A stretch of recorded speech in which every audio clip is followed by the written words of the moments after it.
Hello everyone! Welcome back po tayo sa ating YouTube channel. Ito po ang inyong lingkod, Alminda Mix Vlog. Bumabati ng mapagpalang araw mga kabisnis, mga kapapi, mga kalingap, no? Panibagong araw, panibagong reaction video ang ating gagawin mga kabisnis, mga kapapi, no? Gagawan lang natin ng konting opinion natin, ano. Lahat naman tayo may kanya-kanya tayong opinion. Opinion o reaction natin kung ano yung dapat natin re-reactionan, no. Dito alam naman ninyo na napaka-init ng kontrobersya ngayon dito sa community ni Kabisnis dahil nga dito sa ngawa ng ngawa, ang laki ng pagngawa nitong ano ba daw? Ano ba yung relasyon ninyong dalawa ni Bong? Ang sagot, secret. Secret daw, ano? So, ano bang ibig sabihin ng secret? No? Secret ba yung bang sinasabi nilang maybe yes, maybe no? Diba? Secret daw kung anong silang dalawa. Pero, pinagsisigaw niya yan sa mga live niya nung hindi pa niya nakakausap si Kuya Bong na silang dalawa ay magkaibigan lamang. Wala silang relasyon. Magkaibigan lamang. Ngayon, nung makakausap niya na si Kuya Bong, no? Ay, secret na raw sila ang kanilang namumuo. Kasi, ang mayroon siyang live nung nakaraang 2 araw, ang kanyang titulo is ang pangalawang pagkakataon sa amin dalawa.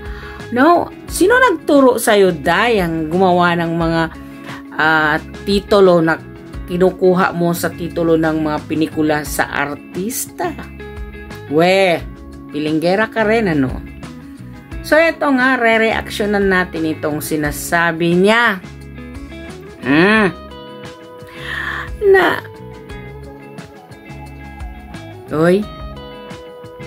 Ano kaya ang plano ni Clarissa dito kay Kuya Bong?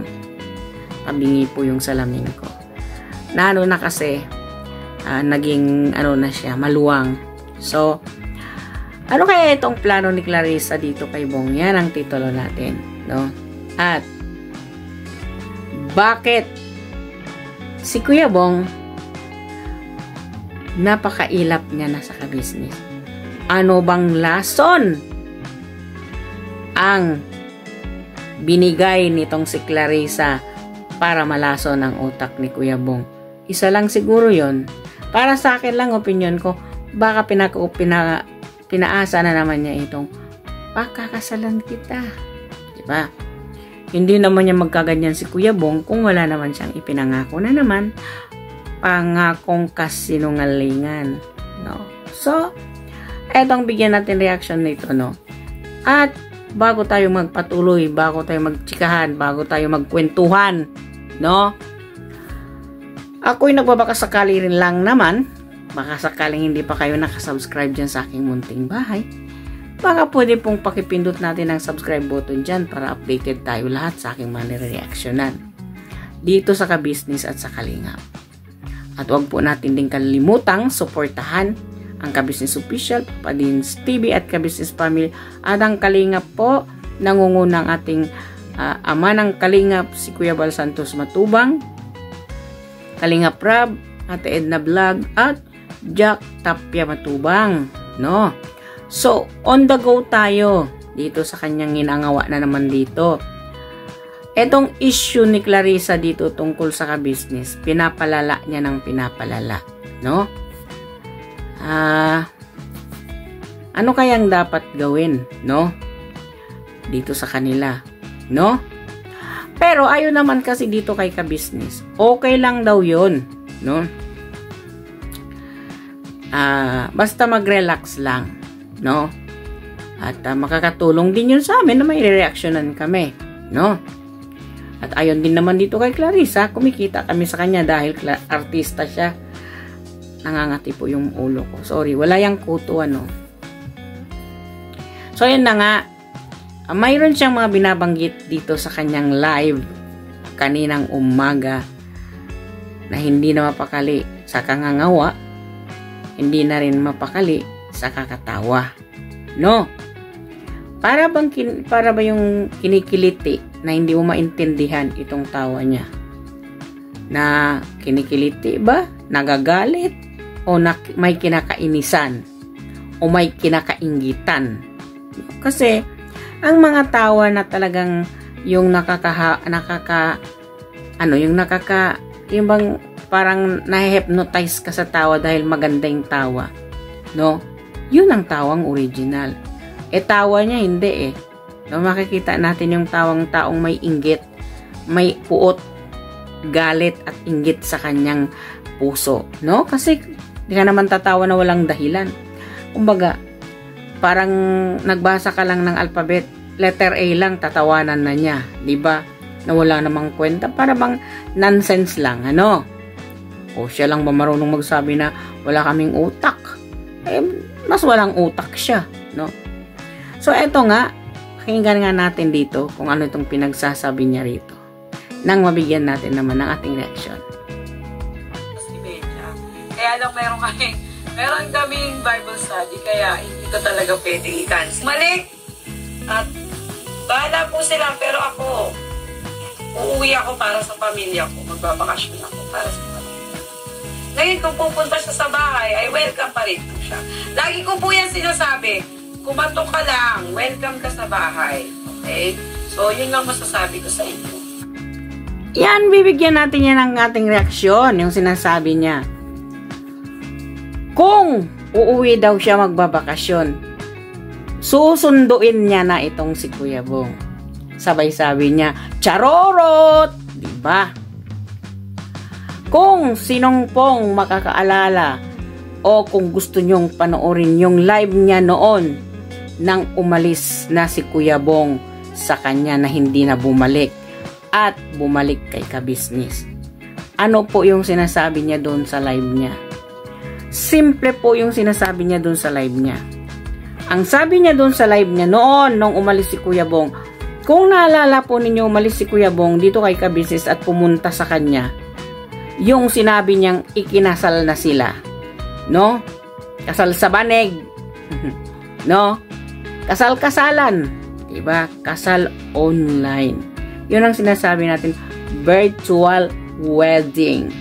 So, kung naalala po ninyo, after like 3 months or 2 months nakalipas, si Kuya Bong lumayas at hindi na bumalik sa kanya. Iniwan pati yung mga damit ni Kuya Bong doon sa bahay niya. Hindi na nagpakita. No? Ano yung binitaw niyang salita doon sa kanyang live? Huwag na raw magkakamali si Kuya Bong uuwi doon sa bahay niya. Kasi baka kung ano pa daw ang magawa ng kanyang kapatid kay Kuya Bong. At natatakot daw siya sa natatakot siya sa kumbaga sa kalagayan ng kanyang anak dahil ito daw si Kuya Bong ay hindi mapakali, hindi natutulog sa gabi. No. So, that time sinabi niya wag na magkamali bumalik doon at hindi na rin nila tatanggapin si Kuya Bong. Ayon din sa nanay ni Clarissa, ayaw nila kay Kuya Bong noon, no? At hindi na nila tatanggapin pa muli, no? Yan ang bitaw nitong si Clarissang salita sa kanyang live. O di ba ne, ngayon nilaklak mo, nilunok mong lahat ang mga sinabi mo. Wow, charurut, no? Nilunok mo lang naman lahat yung mga pinagngangat-ngat mo noon. Na ngayon, open. Oh, ladies and gentlemen, mga kabisnes, mga kapapi, open naman daw talaga si Kuya Bong. Babalik at kakatok sa kanyang pintuan. Di wow. We, yung totoo. Diba? Bakit? Bakit naiba ang isip? Dahil ba nakikita mo na naman maganda ang iyong views pag nandyan sa'yo si Kuya Bong? Diba? Diba? No? Yun lang naman ang binitaw niya. Tapos ngayon, nagbibitaw na naman siya na kung gusto niyang bumalik o gusto niyang kumatok, open na naman siya sa akin. Bukas ang aking pinto. Sinara mo na noon, ngayon binuksan mo na naman. Kasi nung sinara mo, sarado din yung YouTube channel mo. Walang nanonood. So ngayon, binuksan mo uli. Kasi may nanonood na naman sa'yo. May views. Malaki na naman yung views mo. At least, kumikita ka sa pamamagitang panggagamit mo kay Kuya Bong. Diba? Well, mga kabisnes, mga kapapi, bakit natin nasabi yun? Obvious naman eh. Gagamitin mo lang si Kuya Bong, no? Kasi kung sinasabi mo na pinagsisigaw niya na si Kuya Bong ay yung para bang concern daw, no? Kung maka-concern parang asawa. Totoo na ba yan, no? Isa lang naman ang hinihingi namin, ano? Para mananatili na talaga sa'yo si Kuya Bong at hindi na yan hihit-hit, sabi mo. At hindi, ayaw na ayaw mo sa lalaking adik. Ngayon, yung mga pinagsasabi mo kay Kuya Bong, nilunok mo uli. Nilunok mo lahat. No? Diba? Ngayon, kailangan mo na naman si Kuya Bong. No? Kaya nga, takot na takot ka pag si Kuya Bong bumalik kay kabisnes kasi yari ka. Diba? I-deny ka na naman ni Kuya Bong. As you said, hindi na yan sa'yo bago kasi every time si Kuya Bong mapapunta kay kabisnes, i-deny niya talaga. Ang hindi lang naman dininay ni Kuya Bong doon, yung may nangyari sa inyo. Diba? Hindi niya dinideny yun. Hoy, wag kang magalit sa akin. Ako naman, nababasa ko lang sa mga komento, no? At, diya ko nakuha yan. Dito yan kay Ate Nenet. Binurgar ka lang naman ni Bong kay Ate Nenet. So, lahat yan, nilunok mo. Nilunok mo lahat yung mga sinasabi mo noon, no? Dahil lang sa YouTube channel mo, day. Diba? Well, kami, kahit naman hindi kami nagko-content sa'yo, may nanonood pa rin sa amin.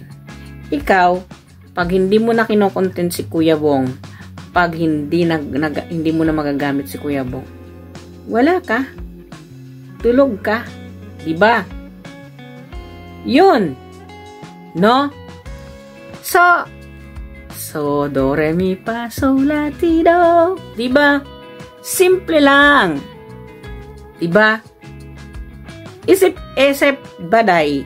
Dapat, kung magbitaw ka ng salita, panindigan mo na sinabi mong ayaw ninyo na kay Kuya Bong, hindi na open si Kuya Bong doon sa bahay ninyo. Medyo may pananakot ka pa doon. Huwag magkamali si Kuya Bong bumalik doon. At baka kung anong gagawin ng kapatid mo kay Kuya Bong. Hoy! Nasa live mo yan. At hindi mo yan pwedeng i-cut. At hindi mo yan pwede i-edit once live yan. Diba? Ikaw kasi, talak ka ng talak, you're not using your mind. Dapat magtalak ka, you have to use this para hindi ka masilipan ng butas ng mga viewers ni Kabisnes. O kahit yung mga viewers, kaya yan patunayan na binanggit mo yan kasi galit ka na hindi na bumalik sa'yo si Kuya Bong. Di wow? Diba? nung binigyan si Kuya Bong ng sponsor na binigyan nyo ng bisikleta at cellphone, ibinenta ni Kuya Bong yun. Galit ka doon. Diba? Hanggat hindi na bumalik si Kuya Bong hanggang ngayon. Ngayon, hinihikayat mo na naman si Kuya Bong. Bini-brainwash mo na naman yung utak ni Kuya Bong. Nilalason mo na naman si Kuya Bong. Dahil pinapaniwala mo, kayo na. Pinapaniwala mo si Kuya Bong, mahal mo na naman. Diba? Ano kami? Tenga? Tulad mo. Hindi naman tanga ang mga manonood. Hindi rin tanga ang mga viewers ni Kabisnes. Matalino ang mga yan.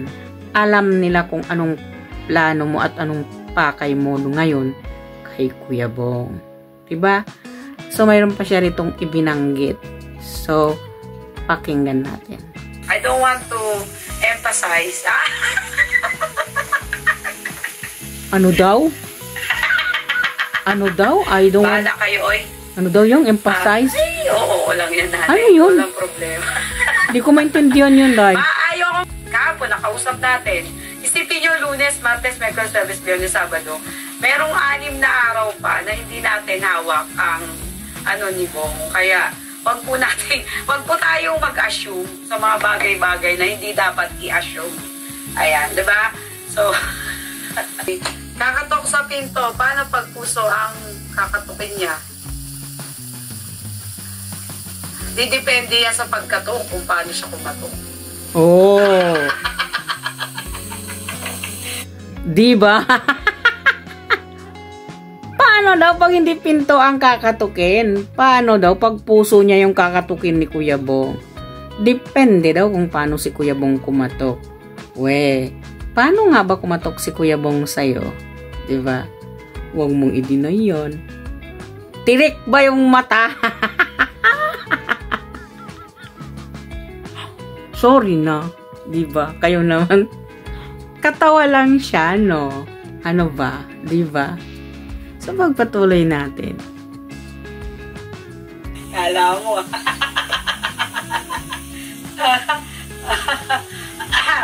Teka lang. Chika Dora. Ititinay ka na naman. Pustahan tayo, Chika Dora, 100%.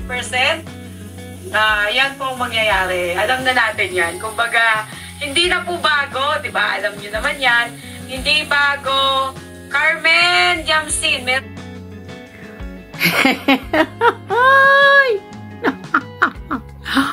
Ewan ko sa'yo, Day, no? Kahit naman pinaggaganda, ano yung tawag doon? Kahit naman ine-expose mo talaga dyan sa yung live na nag-uusap kayo ni Kuya Bong, no? Pero pag tanungin si Kuya Bong, entero deny sa'yo.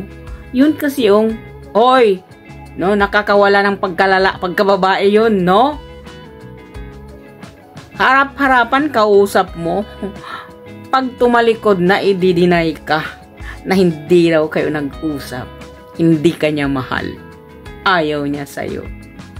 Bakit kaya? No? Bakit kaya? Ha? Ibig sabihin, pareho kayo ni Kuya Bong naglolokohan sa sarili ninyo, Day. Niloloko mo siya. Niloloko ka rin niya. Kasi, kung talagang mahal ka niya, hindi siya magdi-deny sa'yo.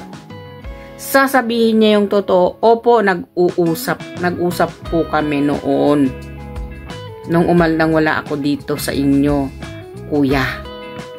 Kasi, pinapahanap po kasi niya ako, kaya gusto niya ako makausap. Kaya po, natitsyempohan nila ako kausapin. Pero hindi ganun ang sagot ni Kuya Bong. Ang sagot niya, hindi ewan ko sa kanya, bakit siya nagsasabi ng ganun? Oh, nakakahiya yun. Nakakawala ng pagkababae yun. Sa katulad ni Kuya Bong, sa katulad mong mukha kang artista ayon sa'yo. Pero pag i-deny ka ni Kuya Bong, sagad sa buto. Di ba nakakahiya yun? Sayang naman yung ganda mo, ne? Kasi buhat na buhat mo yung sarili mong bangko. gandang-ganda ka sa sarili mo, ididanay ka lang naman ni Kuya Bong. Di ba nakakahiya yun? Ano sa inyo mga ka-business? Natatawa lang ako kasi sa kanya. Ang ganda niyang gawan ng reaction kasi puro kasi mga walang katudturan yung mga pinagsasabi no? Kaya natural, i-deny talaga siya. No? Ibig sabihin, pareho kayong dalawa naglolokohan. Niloloko mo si Kuya Bong, si Kuya Bong naman, niloloko ka. No? Tuwang-tuwa naman siya makita yung mukha mo na niloloko mo siya. No? Tuwang-tuwa ka rin sa nakikita mong mukha ni Kuya Bong na niloloko ka rin. Di ba? Ano sa inyo? Pagpatuloy muna natin. Kayo naman, excited. Meron ka po dito pangalan. Carmen Jamsin at saka Chikadora. Yun nga sabi ko, hindi bago.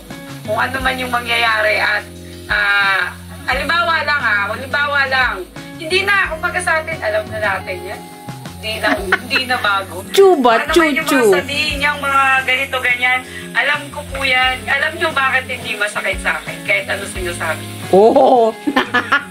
Kasi alam ko, kaya niya nasasabi yun. Hindi yun galing sa puso niya, yung sinasabi niya.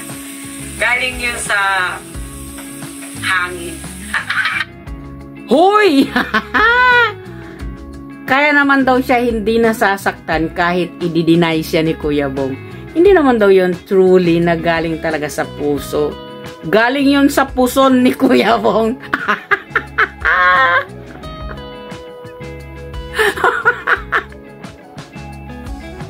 Diba? Hindi daw siya nasasaktan kung i-deny siya ni Kuya Bong kasi hindi daw yung galing sa puso. Saan ba galing ne? Galing ba sa puson ni Kuya Bong? Yun, kaya hindi ka nasasaktan. E di wow ka. Humawak ka naman ng kahihiyan mo bilang isang babae. Huwag mo naman ipagkalat na inaapak-apakan ni Kuya Bong yung pagkababae mo dahil, no? Hindi siya nasasaktan. Take note mga ka-business, mga kapapi. Hindi siya nasasaktan kasi nga hindi galing sa puso ni Kuya Bong. Hoy, kayo, ano sa palagay nyo? Para sa akin, galing daw sa puso ni Kuya Bong. Charot-charot lang tayo dito, diba? O, tingnan nyo. Chumacharurot na naman siya. Nagchacharot-charot siya sa sarili niya. Hindi siya nahihiya. Na sinasabi niyang hindi naman daw siya mahiya at hindi naman, at hindi naman daw siya nasasaktan kung sasabihin i-deny siya ni Kuya Bong dahil hindi naman daw yung galing sa puso.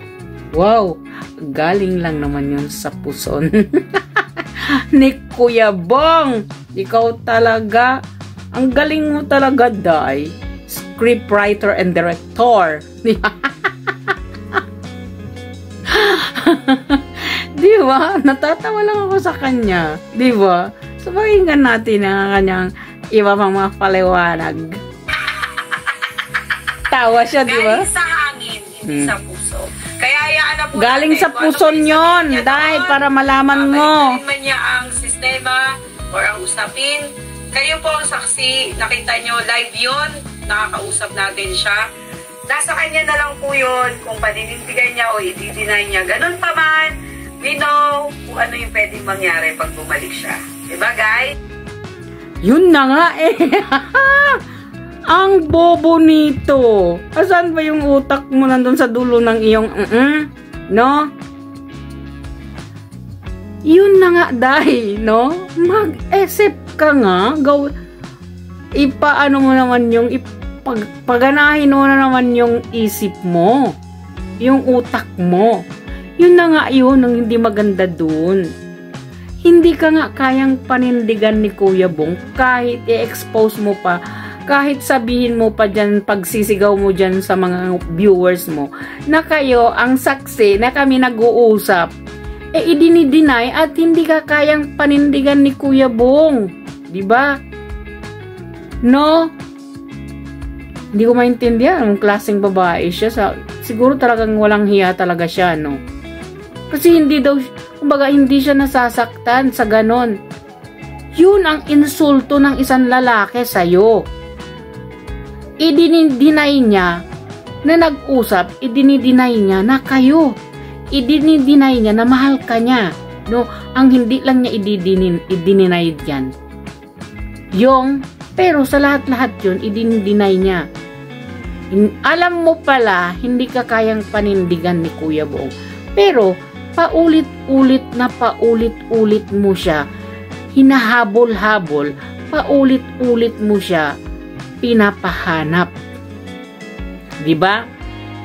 Pag magsalita ka, sabi mo, si kabisnis ay habol ng habol dito kay Kuya Bong. Mas matindi yung paghahabol mo, day. Kahit dinidinay ka, kahit hindi ka kayang panindigan ni Kuya Bong, kawawa ka naman, day. Hindi ka pala kayang panindigan ng isang tulad ni Bong. Isang tulad ni Kuya Bong, hindi kayang panindigan si Clarissa. Ach, sakit sa puso yun. Ay, ang puso ko'y nasusugatan dahil ikaw ay di marunong, walang paninindigan. Eh, ha? Anong klaseng kanta yun? Ay, kayo na yung bahala dun sa kanta ko. Kayo naman. Sakit dito yun, no? Pinagsisigaw mo dyan sa YouTube channel mo. Secret kung anong mayroon kami. Kung anong mayroon kami ni Bong, kami na lang nakakaalam yun. Pero pag tanungin si Kuya Bong, entero deny si Kuya Bong sa'yo. At ikaw na rin nagsabi, hindi kanya kayang panindigan. Masakit yun sa isang babae.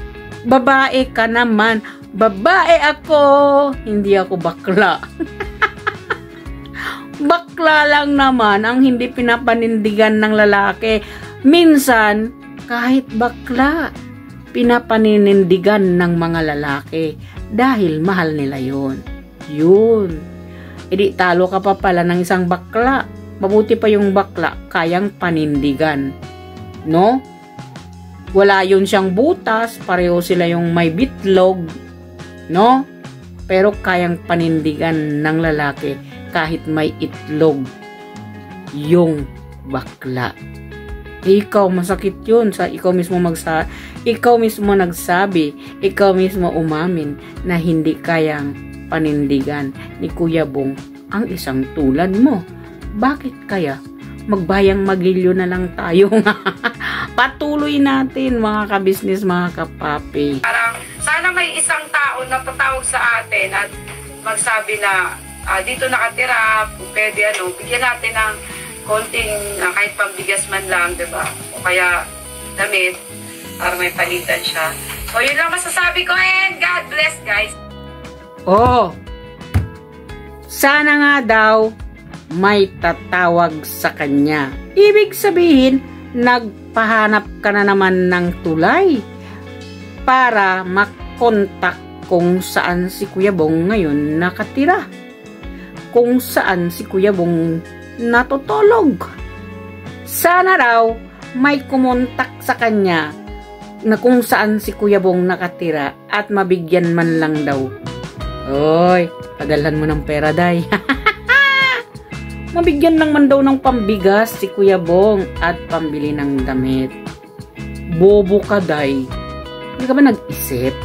No? Napakatanga. Napakababaw ng kanyang utak. No? Mabuti pa yung talangka may utak. Etong babaeng to walang utak. Walang laman. Ang utak walang delikadesa. Bakit ko nasabi yun, no? Si Bong, siya mismo ang umalis kaya kabisnes. Hindi si Kuya Bong nabibisti ng pagkain kay kabisnes. Hindi siya nagugutom. Hindi siya nagtatrabaho. At lalo na, sunod-sunod ang gusto niya sa pamimili niya ng damit. Wala ka bang utak? Eh, hindi ka kasi nanonood. Panoorin mo kasi yung mga vlog ni Kabisnes at vlog ni Kuya Bong. Para malaman mo naman, magkaroon naman laman yung utak mo. Nabubulok na yata yung mindset mo, Day.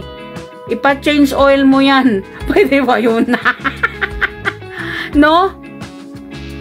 Nananawagan siya. Sana raw may tumawag sa kanya kung saan nakatira si Kuya Bong. Para man lang daw mabigyan ng pambigas. Bigyan mo na kasi ng pagpagawa ng bahay yung tinirahan ni Kuya Bong. No? At bilhan mo ng malaking TV at bilhan mo rin ng bagyan mo na rin ng internet para araw-araw mo makausap si Kuya Bong. Imposible hindi sinabi ni Kuya Bong kung saan siya nakatira, kung saan siya natutulog, no? At namamalagi. Ang problema lang doon at ang tanong lang doon, papayag ba yung taong tinirahan ni Kuya Bong ang kontakin ka? No? I don't think so. I don't think so. I don't think so. I don't think so. I don't think so. No? Napapayag yung taong kontakin mo. Kasi ayaw ng taong tinirahan ni Kuya Bong ang magulo. Ang guluhin mo. No? Kasi mga kabisnes, mga kapapi, kung yung tinitirahan ni Kuya Bong na makipag-contact sa kanya, hindi na naman yung tatantanan. Bawat layas ni Kuya Bong, iyon at iyon ang kanyang kukontakin at kukulitin para makausap si Kuya Bong. Strategy ni Clarissa yun para magkaroon na lang siya ng views, no? Siyempre, Day, mag-isip ka naman. Kaya nga ayaw pa ni Kuya Bong umuwi. Dahil nga, binibrainwash mo utak niya. No? Pinapaasa mo na naman yung utak ni Bong na mahal mo siya. No? Pinapaasa mo na naman yung utak ni Kuya Bong na kasing yung utak na alam mong utak na hindi katulad ng pangingisip mo. Ewan ko. Baka parang yun na rin ang iksi ng isip ni Kuya Bong, ganoon na rin siguro yung iksi ng utak mo, no? Kasi kung halimbawa mga kabisnes, mga kapapi, no? Kung talagang mayroon siyang delikadesang babae, kung mayroon talaga siyang malasakit, na kung magmalasakit siya kay Kuya Bong, kung mag-alala kay Kuya Bong, daig pa siya ang asawa ni Kuya Bong. Kailan ka ba naging asawa? Sa bagay, sabi mo, kinasal kayo ng virtual wedding. No? Kaya ka habol ng habol kay Kuya Bong. Kasi, hindi pa kaya kayo nag-divorce. Mag-divorce ba? No? Kung talagang concerned ka, wala namang sinasabi ni Kabisnes. Sinabi nga ni Kabisnes kung gusto mo. Tinatanong naman si Kuya Bong kung gusto ka. Itinatanggi ka naman ni Kuya Bong. Kung talagang gusto mo, sabi ni Kabisnes, ihahatid nila sa'yo. Magpakasal kayo. Iyong iyo ng buo. Iyong iyo na daw si Kuya Bong. No? Iyong iyo na siya. Wala namang masama doon yung binabalak nila Kabisnes. Ang gusto lang ni Kabisnes, kung talagang mahal mo, kung totoo kang tao, magmahal kay Kuya Bong, hindi mo gagamitin dyan sa pag-YouTube mo. Pakasalan mo. No? Hindi ang dami mo ng isyong itinapon kila Kabisnes. Ang dami mo ng taong idinamay. Ang dami mo ng pinangalanan doon sa mga kagwang at sa Kabisnes, no? Ang dami mo nang nilagay na hindi dapat ilagay mong pangalan sa mga tao. Ang dami. Ngayon may iba ka na namang pangalan, no? At ito pang isa, no? Tawag niya dati kay Kuya Bong nung hindi pa sila nag-uusap. Tinawag niya si Kuya Bong na isang tuta, isang aso ni Kabisnes. Ngayon, halakhak niya hanggang langit. Yung ngiti niya sa labi niya, lagpas dito sa batok niya, no? Pero kung manlait siya kay Kuya Bong, wagas. Ngayon, nagagamit niya si Kuya Bong dyan sa pagbablog niya. Diba? Parang ganun lang yun. Para bang ang tamis-tamis ni Kuya Bong, ang sarap-sarap ni Kuya Bong ngayon sa'yo. Kasi nagagamit mo siya. Diba? Simple lang naman yun eh. Kasi, kaya ko nasabi yun mga kabisnes, no? Alam niya na kasi kung paano magkaroon ng views at magkaroon ng kita dahil sa views. Alam niya na yan eh. Yan na rin sinasabi niya, vlogger na rin siya. Isa na siyang vlogger. Hindi lang daw siya charity vlogger. Isa siyang YouTuber na siya. So, alam niya yung kita. No? At alam niya yung diferensya ng kita niya nang hindi niya nagagamit si Kuya Bong sa nagagamit niya si Kuya Bong. Ang laki ng diferensya, no? Huwag kang magsinungaling. Alam namin yun. Ang laki. No? Kung gamit niya si Kuya Bong, alam niya kung gaano kalaki yung kita niya. At pag hindi niya gamit si Kuya Bong, alam niya na wala siyang kita doon. Diba? So, well mga kabisnes, mga kapapi, hanggang dito na lang itong aking reaction video. Napahaba na tayo. Maraming salamat po. Hanggang sa muli, ito po ang inyong lingkod, Alminda Mix Vlog, nagsasabi, may Allah bless you. May Allah bless us all. Bye-bye po, magkikita-kita tayo muli sa susunod.